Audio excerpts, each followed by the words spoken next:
Hi everyone. Today's coffee is Blasón, which is from Pluma in the Oaxaca region of Mexico. And it's got floral and honey-like aroma and taste, apparently, according to the packet. I do beg to differ though. It's actually quite an intense coffee, which hits the back of the throat quite hard. And I didn't really notice any floral or honey taste to it. But that's how it's described. It's a medium grind, so again, it's ideal for drip brewing in here or in a mocha pot. Today's book is The Lincoln Lawyer. I know there are several and I'm sure you've heard of it, but I'm going to talk about the first one in the series today, which was published in 2005 and written by Michael Connolly. Now, strictly speaking, it's a legal thriller, but it could also be bracketed just under thriller, which overlaps with mystery fiction or crime fiction.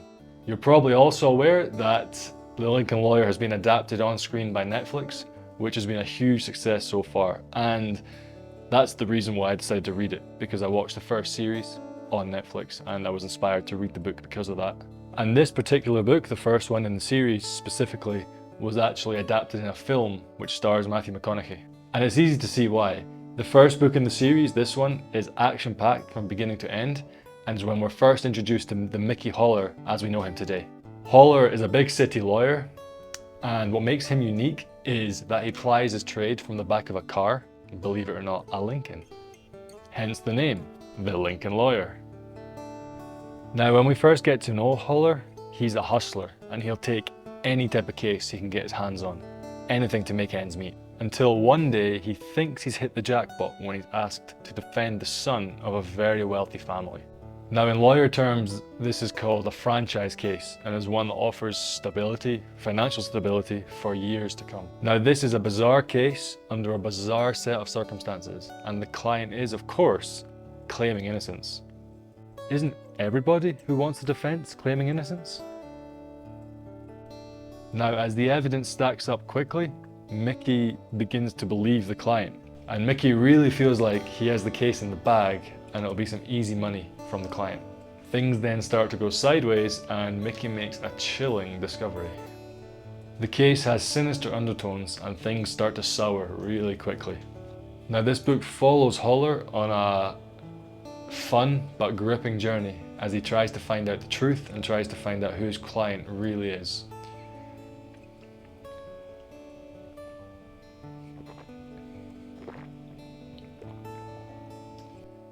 Now, talking a bit about the character, obviously this is the first in the series, so it serves as an introduction to the character of Mickey Holler, or Holler as he's affectionately known through the series. He's a very likable character who has 2 ex-wives and a daughter, and they all play a big part in the story as it takes regular sidesteps into Mickey's personal life, and this serves as a big part of the character development.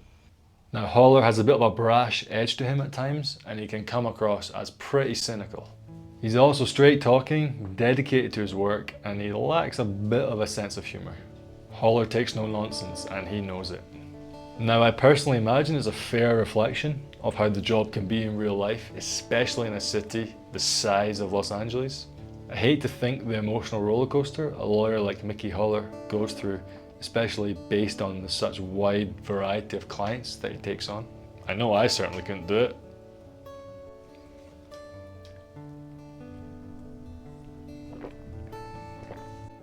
Now, talking a bit about the setting. The story, as you probably already know, is set in the sprawling metropolis of Los Angeles. Holler works from the back of his Lincoln while his driver shuttles him between the prisons and the courthouses located in every corner of Los Angeles. Now, I've only read a couple of Michael Connolly's previous books, which quite often take a dark tone, but in comparison, The Lincoln Lawyer is quite a light-hearted read, which I was pleasantly surprised about. Now, it's worth mentioning that The Lincoln Lawyer is part of Michael Connolly's Harry Bosch universe, and this is number 16 out of a massive, at the time of filming, 39 novels. Now, Harry Bosch isn't mentioned in this book, but Connolly has made it a part of the series for a reason, and that becomes obvious later on. And really, don't worry, you don't have to have read the previous books in the Harry Bosch universe before starting The Lincoln Lawyer. Think about them as standalone series.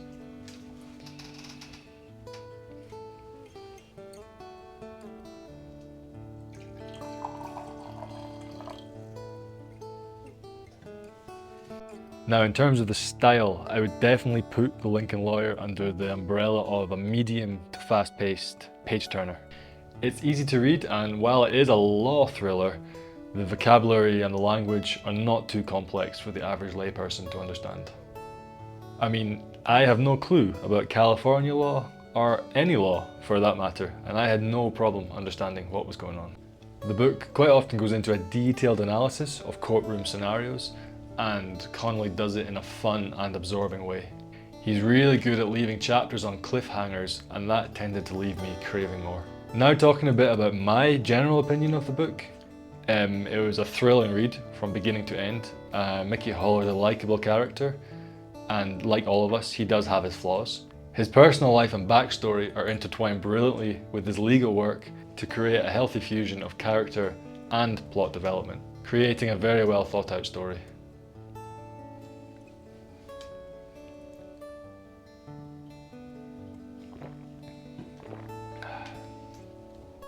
Now, thinking about what I didn't like is actually really hard to say because it had so many characteristics of such a great story.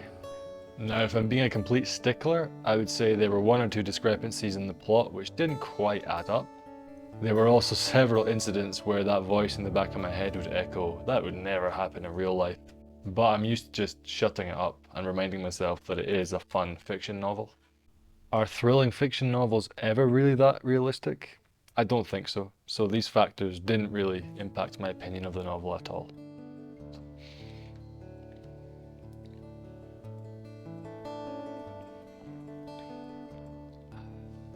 So to conclude, this was the first book where Michael Connolly dipped his toes in the genre of legal fiction, and he did a great job, I think, personally proving himself as good as some of the greats such as John Grisham.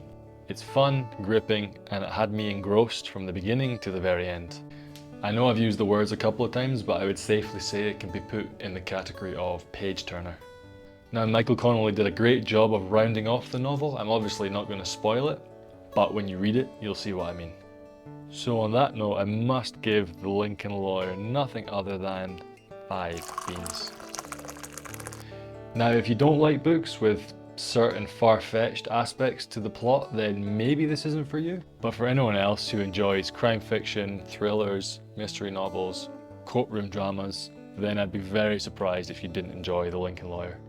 It's also worth mentioning that if you've seen the Netflix series or the movie, then don't let that put you off reading the book. I actually read the book after watching some of the series, and it just gives you a totally different angle of the story. Thanks for watching, and if you think I've missed anything out about the book or anything you would like to add, then please write it in the comments, and I would love to know what you think.